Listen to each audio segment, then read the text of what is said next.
Hello students, हमारे YouTube के channel पर आपका एक बार फिर से मोस्ट वेलकम है। आज हम आपके लिए लेकर के आए हैं क्लास 9th का फिजिक्स ग्रेविटेशन का पार्ट 4 है प्रणोद तथा दाब। आज की टॉपिक को तो हम कवर करेंगे ही करेंगे, लेकिन अगर आपने पीछे का वीडियोस देख के नहीं आए हो तो डिस्क्रिप्शन बॉक्स में जाओ, वहाँ पे सभी लिंक मौजूद हैं इस चैप्टर के भी और क्लास 9th के पूरे चैप्टर के। अगर आप नए हो चैनल पे तो सब कुछ आराम से बेहतरीन ढंग से मज़ेदार ढंग में पढ़ के आ जाओ, ताकि सब कुछ आपको समझ में आ जाए और अपने आप को आप एक बेहतर स्टूडेंट फील कर पाओ। ठीक है, तो मैं उम्मीद करता हूं कि अगर आप चैनल पे नए हो तो यह काम जरूर करोगे, या फिर अगर आप ग्रेविटेशन को पढ़ना चाहते हो भले ही भांति से, तो पीछे का 3 वीडियो आप देख के आ जाओ, काफ़ी मज़ा आएगा। वहां पे आपको पता चल जाएगा अर्थ पे ग्रेविटी कितनी होती है, मून पे कितनी ग्रेविटी होती है, कैसे क्या होता है, सारी बातें बढ़िया से आप समझने को पा जाओगे। लेकिन वहाँ पर आपको देखना पड़ेगा, और अगर नहीं देखना चाहते हो तो यहाँ से शुरू करो बढ़िया से, प्रणोद तथा दाब। तो आपने सही पहचाना, my name is Yogesh Singh. मैं आपको आज बताने वाला हूँ प्रणोद और दाब के बारे में एक छोटा सा वीडियो, बहुत लंबा नहीं और लॉजिकल होगा। हम इसके एग्जाम्पल को भी जानेंगे, लेकिन आप अपनी नजरें जमाए रखो, ध्यान से देखो जरा। प्रणोद तथा दाब, लेकिन रोजाना की तरह आज भी मैं आपको एक पेज का नोट देता हूं ताकि आपके नोट भी मेंटेन रहे। तो आप उसका स्क्रीनशॉट ले लो ताकि मैं आपको आगे पढ़ा सकूं।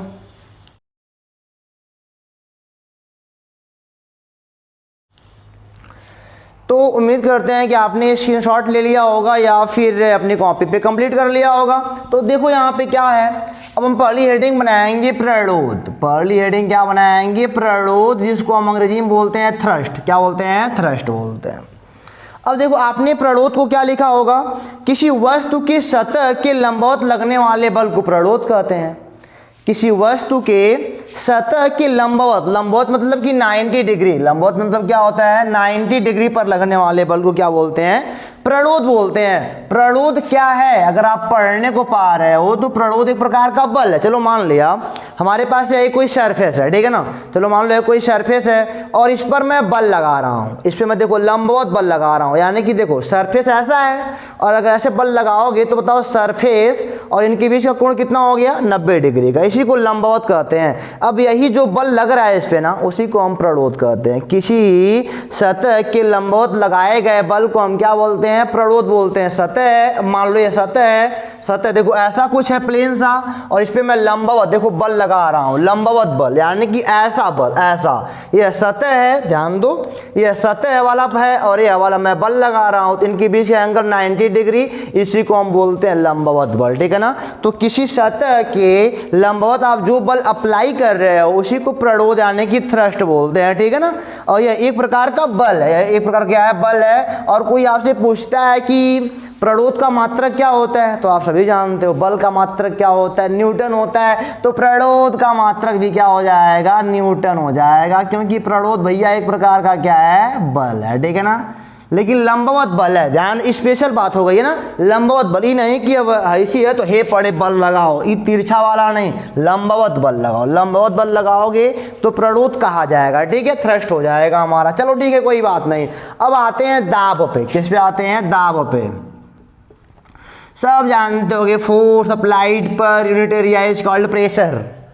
इसको बोलते हैं, अंग्रेजी में बोलते हैं प्रेशर। ठीक है ना। अब देखो क्या हो रहा है कि होता है एकांक क्षेत्रफल पर लगाए गए बल को दाब कहते हैं। एकांक क्षेत्रफल पर लगाए गए बल को दाब कहते हैं, या फिर उसको बढ़िया लैंग्वेज में बोलो तो एकांक क्षेत्रफल पर, एकांक क्षेत्रफल पर, एकांक क्षेत्रफल पर लगाए गए प्रणोद को, लगाए गए प्रणोद को दाब का मतलब कि प्रणोद या बल बोल लो, क्योंकि प्रणोद बल ही तो है, को दाब कहते हैं। अब देखो ध्यान से मेरी बात समझो, मैं क्या बोल रहा हूँ। ठीक है ना। एकांक एरिया पर जो आप बल अप्लाई कर रहे हो उसी को हम क्या बोलते हैं? दाब कहते हैं। अब समझो जरा, दाब का मतलब कि दाब बराबर क्या हो जाएगा? दाब बराबर हो जाएगा बल बटे क्षेत्रफल। दाब बराबर क्या हो जाएगा?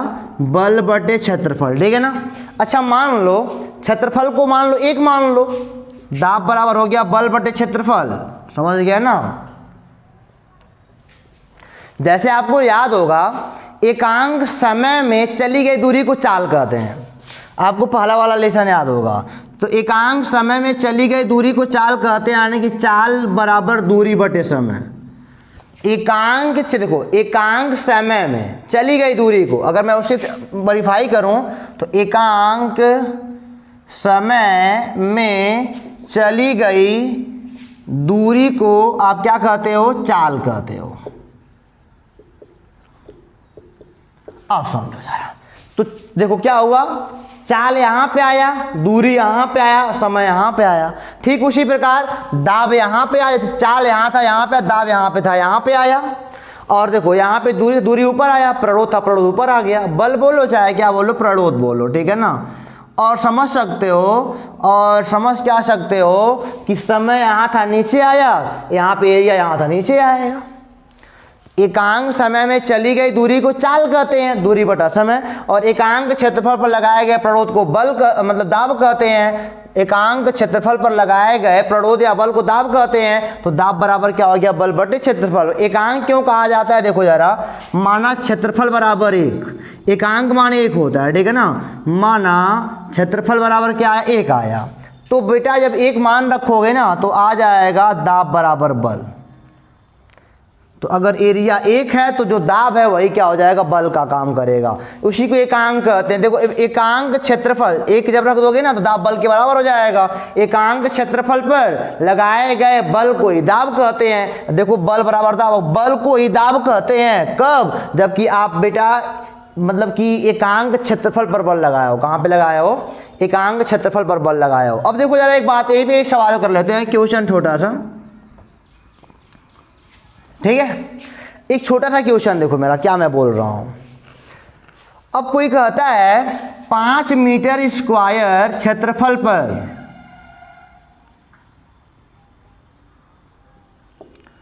10 न्यूटन का अभिलंबवत बल, अभिलंबवत बल माने क्या होता है? प्रणोद लगाया जाता है।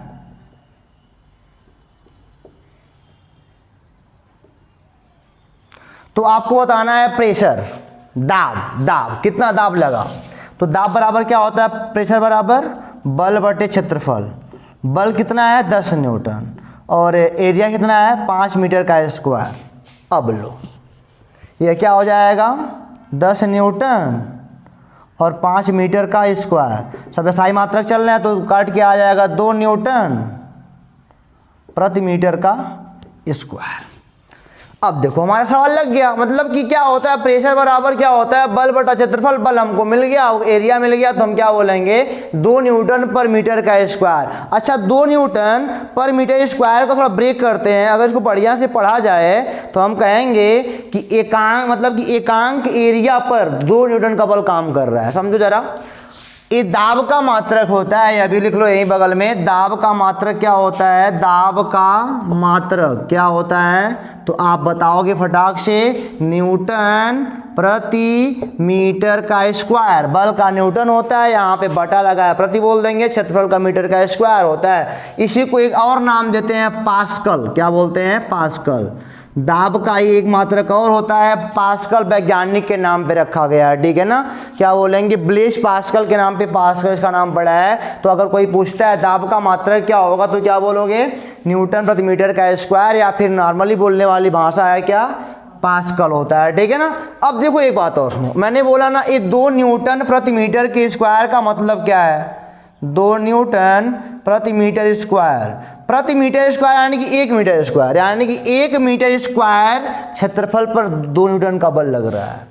अगर दाब आप निकालने जा रहे हो तो आप एकांक एरिया पर कितना बल लग रहा है देखो। 1 मीटर स्क्वायर, चाहे बोलो 1 मीटर स्क्वायर बोलो, चाहे बोलो एकांक एरिया, एकांक एरिया पर कितना बल लग रहा है? 2 न्यूटन का बल लग रहा है। तो जब कभी आप दाब निकालने जा रहे हो तो आप क्या निकालने जा रहे हो कि एकांक एरिया पर यानी कि 1 मीटर स्क्वायर पर कितना बल अप्लाई हो रहा है, आप यही निकालने जाते हो। दाब यही होता है। दाब मतलब दाबना होता है भाई। देखो जरा, मैं इसको दाब रहा हूँ, ठीक है, मैं इसको दाब रहा हूँ, मैं कितना दाब मतलब कि कितना दाब मैं लगा रहा हूं, अगर निकालना है तो क्या करना पड़ेगा? जितने एरिया पर मैं बल लगा रहा हूं उतना बल और बटे उसका एरिया। अगर बल बटे एरिया कर दोगे तो जो मान आएगा वो बता देगा तुम कितना तेज इनको दबा रहे हो, ठीक है ना। ये होता है हमारा प्रेशर। ये हमारा क्या होता है? प्रेशर होता है। जानते हो प्रेशर के हमारे, इसका आप स्क्रीनशॉट ले सकते हो, कोई बात नहीं, ले जल्दी से। अब और पास्कल को दिखाते हैं कैपिटल P स्मॉल a से। पास्कल ये होता है।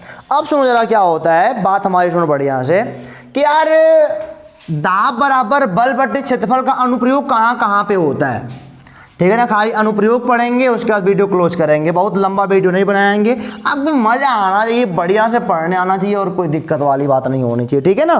तो शुरू करते हैं आगे, क्या देखते हैं, क्या आगे कहता है। अब सुनो जरा, पहली बात तो आपने क्या देखा, दाब बराबर क्या होता है, बल बटा क्षेत्रफल। बल बटे क्या होता है, क्षेत्रफल।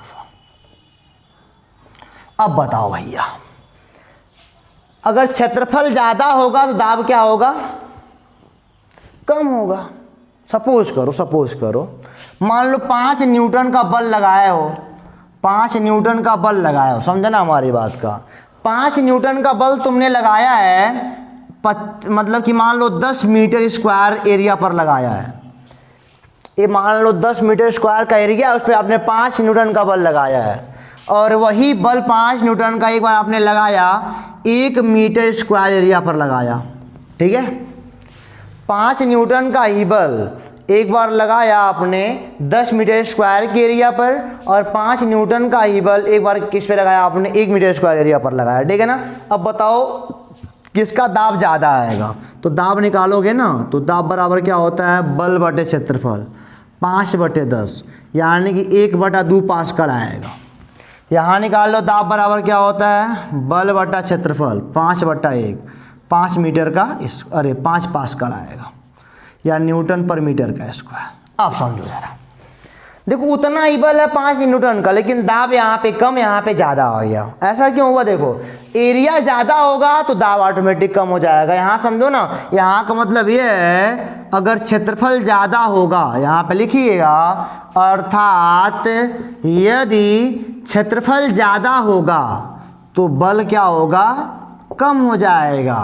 देखो दाब कम हो जाएगा, दाब क्या हो जाएगा हमारा, कम हो जाएगा। देखो यहाँ पे 5 न्यूटन का ही बल एक बार इतने एरिया पे लगाया, इतने एरिया पे लगाया, इसका एरिया 10 मीटर का स्क्वायर, इसका कितना 1 मीटर का स्क्वायर है। जब इस पर मैंने दाब निकाला ना, तो कितना आया 1/2 पास्कल, और इस पर कितना आया 5 पास्कल। हालांकि बल वही है, लेकिन ऐसा दाब क्यों घट बढ़ गया, क्योंकि इसका एरिया कम है, एरिया कम, इसका एरिया ज़्यादा है। अगर एरिया ज़्यादा होगा तो दाब कम लगेगा, और यदि एरिया कम होगा ना, और यदि अगर मान लो एरिया कम है,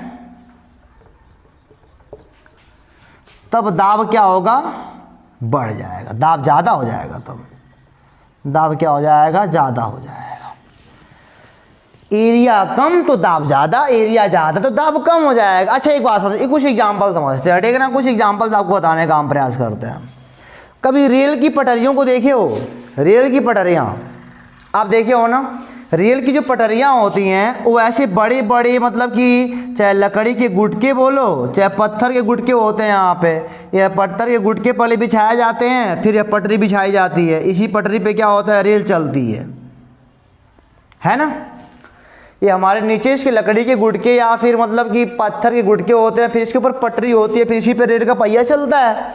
अच्छा बताओ जरा, ये लकड़ी नीचे बिछाने का क्या काम है,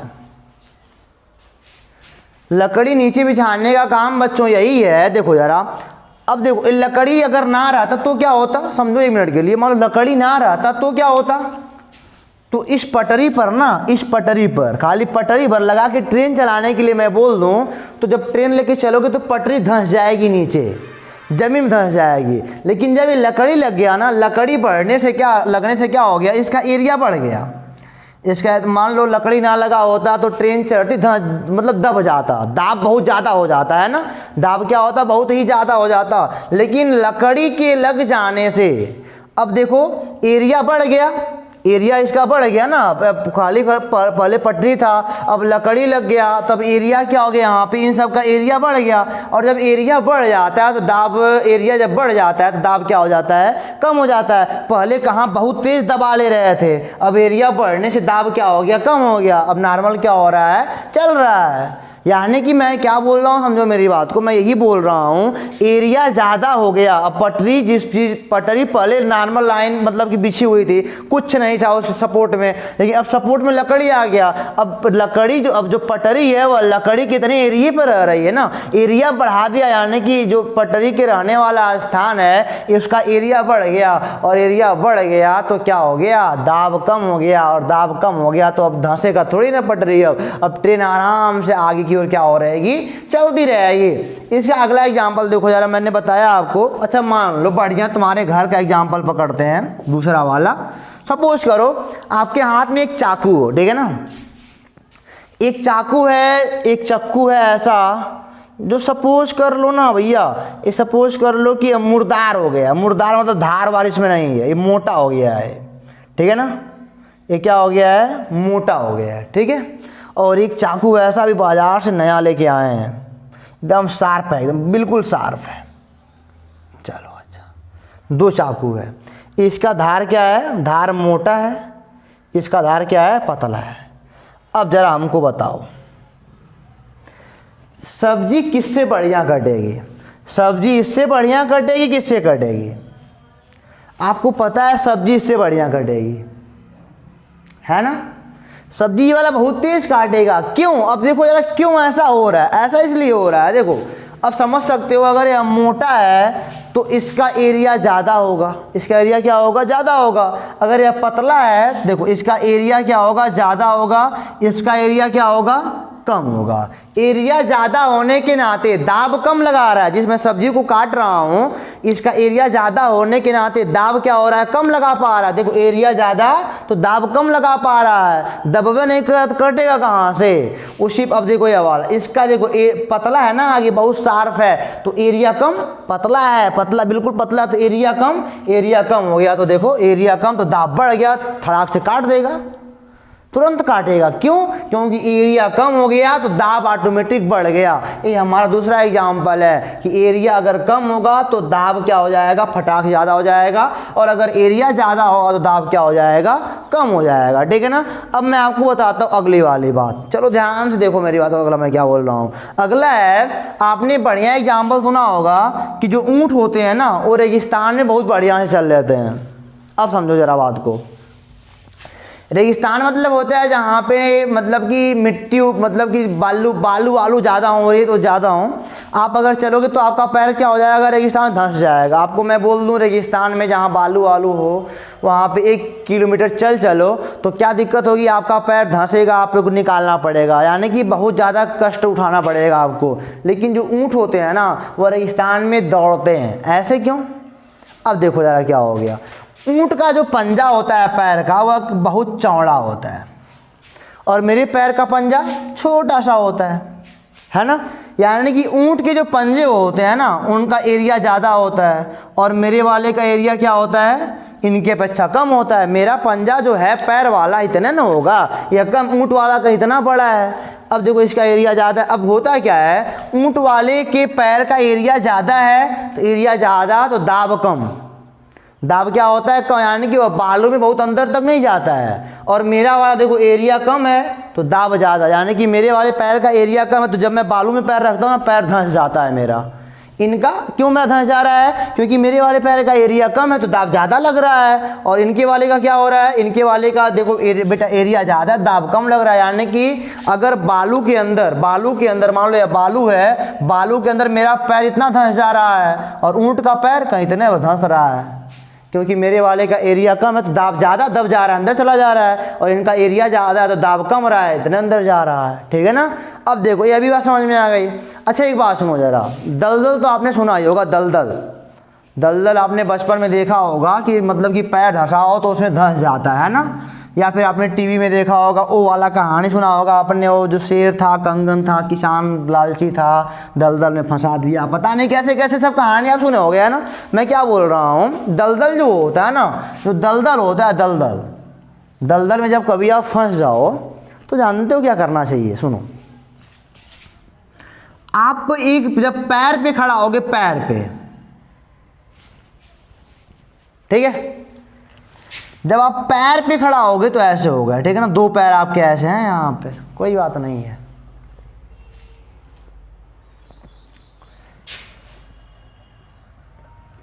अब सुनो ज़रा मैं क्या बोल रहा हूँ। आपके पैर का एरिया कम है, थोड़ा मोड़ा जो भी है एरिया, अगर आप खड़े रहोगे ना तो दलदल में आप आराम से नीचे जा सकते हो। अगर आपको बचना है ना तो क्या देखो क्या हो रहा है, अब मान लो लेट जाओ, मैंने कहा दलदल में जब भी आओ तो क्या हो जाओ, लेट जाओ, ऐसे लेट जाओ। लेट जाओगे तो पूरी बॉडी आपकी क्या हो जाएगी, उसका एरिया ज़्यादा हो जाएगा। पैर में कहाँ इतना ज़्यादा है, और अगर लेट जाओगे, अगर पूरा लेट जाओगे तो मतलब बहुत ज़्यादा एरिया हो जाएगा। अगर आप दलदल में लेट जाते हो तो एरिया ज़्यादा हो जाएगा। एरिया जब ज़्यादा हो जाएगा ना तो दाब क्या हो जाएगा, कम, तो आप जल्दी धंसोगे नहीं। लेकिन अगर पैर पे ही खड़े रहे, अक्सर ऐसा होता है कि जब बहुत हाथ पाँव मारते हैं तो लोग और अंदर जाते जाते हैं। क्यों? क्योंकि आपके पैर का एरिया कम है। पैर का एरिया कम तो दाब ज़्यादा लग रहा है, तुम हाथ पाँव मारोगे अंदर जाना है आपका। आराम से अपने आप को थोड़ा करवट लो थोड़ा सा, यानी कि अपने बॉडी का एरिया बढ़ा लो। मैं क्या बोल रहा हूँ, बॉडी का एरिया बढ़ा लो, यानी कि थोड़ा लेटने का प्रयास करो। और जब बॉडी का एरिया बढ़ जाएगा तो दाब ऑटोमेटिक कम हो जाएगा, आप जल्दी अंदर नहीं जाओगे, यहाँ से बच सकते हो। ठीक है ना। अब देखो ज़रा मैं अगला एग्जाम्पल लेता हूँ, अगला वाला, अगला और लास्ट कर सकते हो एग्जाम्पल है, फिर कुछ सवाल लगाएंगे बढ़िया बढ़िया और आपको फील कराएंगे क्या आप कर रहे हो वास्तव में। अंतिम एग्जाम्पल हमारा बच्चों हो सकता है कि कभी आपने देखा है कील, कील, ये देखो कील हमारा है ना, ये मान लो लोहे की कील है, चलो ठीक है, ये एक लोहे की कील है और एक लोहे की कील ऐसी है। अच्छा बताओ, दीवार में दोनों को मैं ठोकने के लिए बोल दूं तो मैंने कहा ये तुम्हारे पास दो कील है, आप तुम्हारे पास ऑप्शन है कोई एक कील की दीवार में ठोको, तो कौन सा पकड़ोगे? तो जाहिर सी बात तुम ये वाला पकड़ोगे। तुम्हारे मन में ख्यालात आ जाएंगे इसको पकड़ लेगी तो अंदर जाएगा नहीं है, तुम ऑटोमेटिक किसी को ऐसा होता भी है जब दुकान पे आप जाते हो तो कुछ कील ऐसे मिल जाते हैं जिनके जो सिरे होते हैं बड़ी भद्दगी वाले होते हैं, थोड़े मुड़े डुड़े होते हैं, तो उनको आप क्या करते हो, बाहर निकाल देते हो। जिनके सिरे सही होते हैं उनको आप दीवार में ठोक लेते हो आराम से। ऐसा क्यों होता है, ये वाला तो तुमने चुना क्यों नहीं? देखो जरा क्या हो। अच्छा बताओ जरा, इसका जो सिरा है बहुत पतला है, पतला होने के नाते कभी इसका एरिया कम है, और इसका सिरा मोटा है तो एरिया क्या है, ज़्यादा है। अब लो जरा, एरिया ज़्यादा, एरिया ज़्यादा तो दाब क्या हो जाता है, कम हो जाता है। अब इसको लेके हथौड़ी मार के ठोकोगे ना तो थोड़ी अंदर जाएगा। क्यों? क्योंकि दाब कम, दाब क्योंकि एरिया इसका ज़्यादा है ना, एरिया ज़्यादा होने के नाते दाब कम लग रहा है, तो ये क्या होता है, कील मुड़ जाता है, अंदर नहीं जाता सही तरीके से। लेकिन पतला वाला ले लोगे ना, पतला वाला दूध मारोगे अंदर भाग जाएगा। क्यों? क्योंकि पतले वाले का एरिया कम है। एरिया कम जब रहता है ना तो दाब ज़्यादा काम करता है, एरिया कम रहता है तो दाब क्या होता है, ज़्यादा काम करता है। 2 बार मारोगे अंदर भाग जाएगा। कब? जब शीरा पतला होगा तब। मोटा वाला एरिया ज़्यादा है, एरिया ज़्यादा तो दाब कम लगता है, तो अंदर जल्दी दबता नहीं है वो। ठीक है ना। और एक एग्जाम्पल और आपको बता दूं बच्चों, मान लो सपोज करो, मान लो कि आपको मैं कह दूं आपकी साइकिल है ना, साइकिल, साइकिल आपकी ये वाली होती है, ये वाली ऐसी ऐसी और ये ऐसी ऐसी है ना, VIP साइकिल आपकी, कोई बात नहीं है। और यहाँ पे होता है, पीछे होता है कैरियर, ढोने वाला। मैंने कहा इस पर तुम 50 किलो का बोरा लाद लो। कितने किलो का लाद लो? 50 किलो का बोरा लाद लो। अब बताओ, बड़ी कस्टमर है ना, हिलेगा डुलेगा, लप लप लप लप करेगा, गिर भी सकते हो। लेकिन सपोज करो मैंने कहा ठेला है, ठेला 4 पहिया वाला, ये ठेला ले लिया हमने, 4 पहियों वाला ठेला ले लिया, 4 पहियों वाला ठेला। अब 50 किलो लाद लो। तो अब बताओ इस पे ले जाना आसान है कि इस पे ले जाना आसान है? तो तुम कह सकते हो सर ठेला पर आराम चला जाएगा। क्यों? जानते हो ठेले का एरिया ज़्यादा है। ठेले का एरिया क्या है? ज़्यादा है। 4 पहिए लगे हैं भाई, हमें 2 पहिए लगे हैं साइकिल में, 4 पहिए का एरिया ज़्यादा है। एरिया ज़्यादा है तो दाब कम लग रहा है, दाब कम लग रहा है तो जब आराम से डुगुर रहा है। लेकिन यहाँ पे एरिया कम है, 2 पहिए का एरिया है, 2 पहिए का एरिया है तो दाब ज़्यादा लग रहा है, तो साइकिल हिलती डुलती है, उसमें बल ज़्यादा काम करता है। ठीक है ना। अब देखो जरा मैंने क्या बोला, हाँ कि ये साइकिल वाला भी समझ में आ गया। एरिया ज़्यादा है तो दाब कम होता है तो आराम से लेके चले जाते हैं, लेकिन एरिया कम होता है तो दाब ज़्यादा लगता है, एरिया कम दाब ज़्यादा तो आराम से नहीं जा पाता है। ठीक है ना। यहाँ तक बात समझ में आ गई। अब देखो जरा, सपोज करो मैं आपको एक सवाल देता हूँ बढ़िया सा, इसको मिटा के। ज़मीन पे मैं कह दूँ मैं आपसे पूछता हूँ, अगर आप ज़मीन पे एक पैर पे खड़े हो, ध्यान देना मेरी बात का, मैं क्या बोल रहा हूँ। मैं आपसे बोल दूँ कि एक बार ज़मीन पे आप एक पैर पे खड़े हो जाओ, एक पैर पे ज़मीन पे आप खड़े हो गए, और एक बार कहा दोनों पैरों पे खड़े हो जाओ।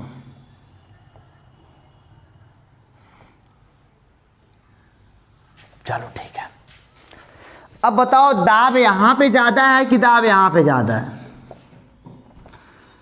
एक पैर पे दाब ज़्यादा काम करेगा, दो पैर पे दाब ज़्यादा काम करेगा? एक पैर का एरिया कम है तो दाब क्या हो जाएगा? ज़्यादा हो जाएगा।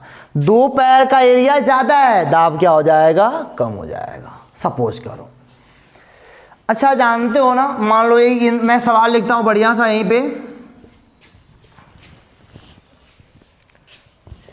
एक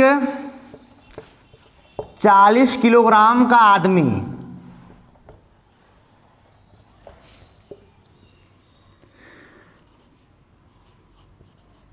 एक बार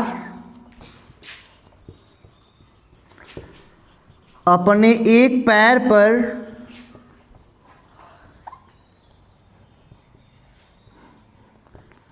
जमीन पर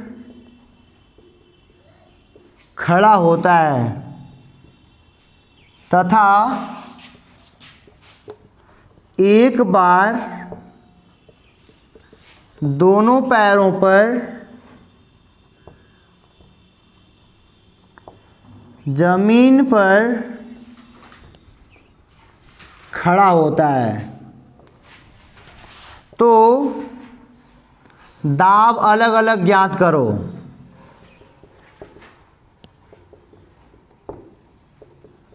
जबकि उसके एक पैर का क्षेत्रफल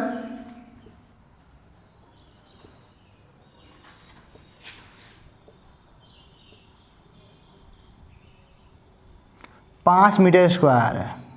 हालांकि 5 होता नहीं, मैंने मान लिया 5, ठीक है ना।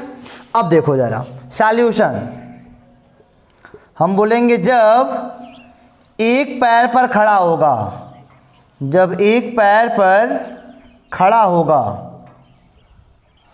तब क्या हो जाएगा? दाब बराबर बल बटा क्षेत्रफल। अच्छा बताओ ज़रा,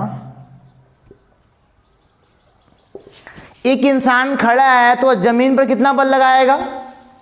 अपने भार के बराबर, mg के बराबर। भार क्या होता है? mg। यम यानी कि m का मान 40 और g का मान अर्थ का ग्रेविटी, जो पीछे वाले लेक्चर अगर पढ़े होगे तो वहाँ पे आपको बताया गया है 10 मान लो। बट एरिया कितना है? 5 है। एक पैर का एरिया 5 ही तो है। यह कितना आएगा? 400/5 यानी कि आएगा 80 पास्कल। कितना आएगा? 80 पास्कल। लेकिन जब देखो, जब दोनों पैरों पर खड़ा हो,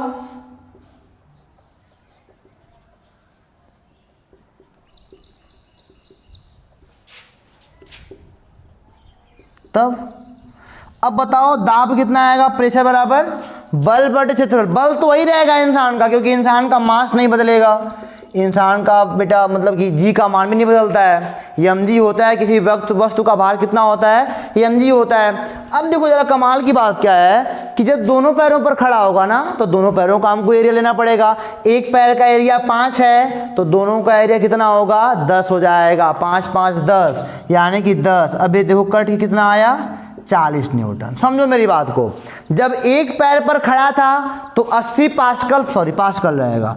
जब एक पैर पर खड़ा था तो 80 पास्कल का बल लग रहा था, और जब दोनों पर खड़ा हो गया तो 40 पास्कल का बल लग रहा है। यहाँ पे दाब ज़्यादा हो गया, यहाँ पे दाब ज़्यादा हो गया। क्यों? क्योंकि एरिया कम था। और यहाँ पे दाब कम हो गया। क्यों? क्योंकि एरिया ज़्यादा है। एरिया क्या है? ज़्यादा है। सपोज करो मैं कहता हूँ, मान लो आप मतलब कि अभी अपने घर पे होगे तो कभी अपने पापा का पीठ उठ दबाए होगे पैर और से, ठीक है ना।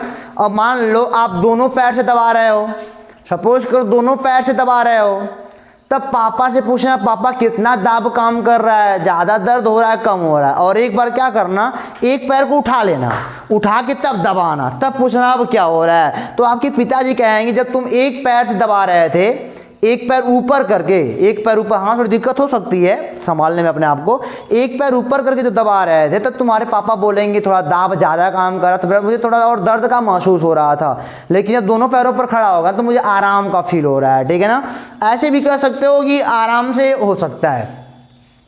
मान लो सपोज करो कि मैं इसको एक हाथ से मारूं ऐसे, तो इसका एरिया कम है, दाब ज़्यादा काम करेगा, लेकिन जब दोनों से लगा दोगे तो एरिया ज़्यादा हो गया, इस पे दाब क्या हो जाएगा, कम हो जाएगा। तो जब एरिया ज़्यादा हो जाएगा तो दाब क्या हो जाएगा, कम हो जाएगा। मान लो सपोज करो तीर देखिए, तीर धनुष तीर वाला, धनुष का जो तीर होता है बहुत पतला होता है, मारोगे तो अंदर घुस जाएगा, है ना। क्यों, बहुत मान लो मोटा होता, मान लो इतना मोट का होता, ऐसा तीर ऐसी बना दिया होता हमने, अब कहे मारो, तब किसी की पार्टी में घुसेगा ये, नहीं घुसेगा। क्यों, क्योंकि इसका एरिया ज़्यादा है, इसका अब इसका देखो, इस वाले का एरिया कम है, एरिया कम है ना, मारेगा बड़ाक से तुरंत जाएगा, अंदर घुस जाएगा। एरिया कम है तो दाब ज़्यादा काम करेगा, इसका एरिया ज़्यादा है तो दाब कम काम करेगा, अंदर नहीं जाएगा, ठीक है ना, अंदर नहीं जा सकता है। समझो हमारी बात को। तो ये होता है दाब का कमाल। दाब क्या होता है, बल बटे क्षेत्रफल। अगर एरिया ज़्यादा होगा तो दाब कम हो जाएगा, एरिया कम होगा तो दाब क्या हो जाएगा, बढ़ जाएगा। तो एक पैर पे अगर इंसान खड़ा है तो दाब ज़्यादा काम करेगा, दोनों पैर पर खड़ा है तो दाब कम काम करेगा, ठीक है ना। यहाँ तक हमारी बातें आपको समझ गए, आपको समझ में आ गई हैं, हमने सवाल भी लगा लिया है। और आपको करना क्या है बच्चों, आप अपने किताब को उठाओ और सवालों को लगाने का प्रयास करो। कोई प्रॉब्लम होती है तो हमको जरूर बताइएगा। अब एक बात और, कभी कभी सवाल आते हैं घन वाले आते हैं। मान लो घन अगर बात किया जाए तो ऐसे वाले आते हैं। ये मान लो हमारे पास एक घन है, ये हवाला सतह, ये हवाला, ये हवाला, ये हवाला, ये हवाला, ये हवाला, ठीक है ना।